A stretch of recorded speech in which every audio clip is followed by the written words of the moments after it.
హరి ఓం. వీక్షకులారా, ఒక current affair.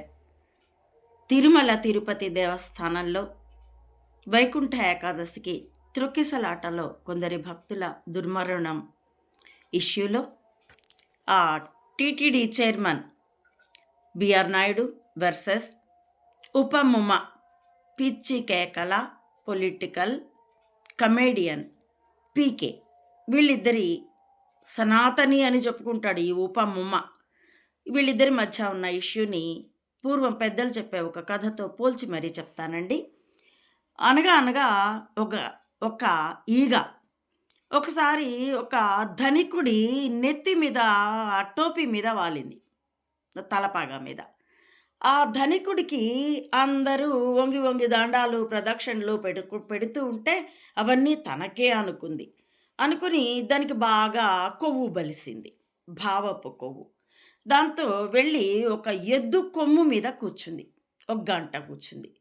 తర్వాత లేచి వెళ్ళిపోబోతూ, ఎద్దుగారు నన్ను క్షమించండి, మీకు చాలాసేపు మీ కొమ్ము మీద కూర్చొని మీకు భారం కలిగించాను, మీకు ఇబ్బంది కలిగించాను అన్నది. ఆ ఎద్దు అన్నది, పోవే ఈగా, నువ్వెంత, నీ బిచాడా ఎంత, నీ బతుకెంత, నువ్వు నా కొమ్ము మీద కూర్చున్నావా, నాకు ఆ విషయం తెలియని కూడా తెలియదు, బీ ప్రాక్టికల్ అని చెప్పిందట. ఈ కథ పెద్దలు చెప్తూ ఉంటారు. అలాగా కూటమి చెంబ తన అవసరం రీత్యా ఈ ప్యాకేజీ స్టార్ ఈ సినిమా నటుడికి కొంచెం సీన్ ఇస్తే దాన్ని పట్టుకుని అతడు బిఆర్ నాయుడు అనే ఒక మీడియా అధిపతిని, అందున మిడ్ నైట్ మసాలాలతో నిలదొక్కున్న టీవీ అధినేతని, నేను క్షమాపణలు చెప్పాను, నువ్వు కూడా చెప్పు అని అంటే, నీ క్షమాపణలే నటన, వాడు ఆ నటన కూడా చేయనన్నాడు. ఎందుకంటే అతడి దృష్టిలో ఈ సినిమా నటులు ఆఫ్టర్ ఆల్ తమ ప్రచారం ఇస్తే సినిమా వేషాలు కూడా పట్టుకోలేని వాళ్ళు, సినిమా కెరీర్ కూడా పట్టుకోలేని వాళ్ళు, తామేదో సీన్ ఇస్తే కొంచెం కెరీర్ నిర్మించుకున్న వాళ్ళు.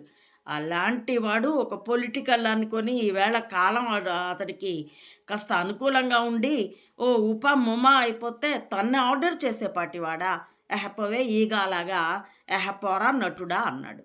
న్యాచురల్, ఎవరి అవసరం ఎవరికి ఉన్నది అన్న దాన్ని బట్టే చంబాయిస్తాడేమో ఈ పీకేకి సీను. బిఆర్ నాయుడు ఎందుకు ఇస్తాడు? ఇలా అవసరాలని బట్టి, కాలపు గతిని బట్టి ఎవరికైనా ఇచ్చే గౌరవాలు ఉండడం అంతే తప్ప విలువల్ని బట్టి కాదు. అలాంటి సమాజంలో ఇలాంటి సంఘటనలే జరుగుతాయి. కానీ పరమ బాధాకరము, విచారకరము ఏంటంటే, సినిమాకొచ్చి చచ్చిన వాళ్ళ కుటుంబానికి వచ్చినంత సానుభూతి, పరామర్శ, సహాయము కూడా తిరునాళ్ళకు వచ్చి చచ్చిపోయిన భక్తులకి లేకపోయింది. ఇది పరమ విచారకరం. వీక్షకులారా, పరిశీలించండి. సామాన్యులారా, అర్థం చేసుకోండి సమాజపు పోకడని.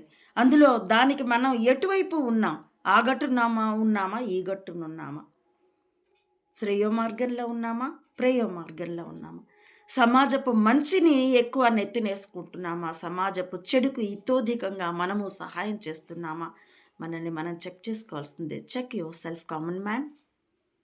నా ఈ వీడియోల కంటెంట్ మీకు నచ్చితే please like, share and recommend my channel to others as well. Subscribe it. Please support Ammaodi Mata Anantananda to spread the truth of either spying or spirituality up to the roots of the society and support me financially also. Thank you for watching.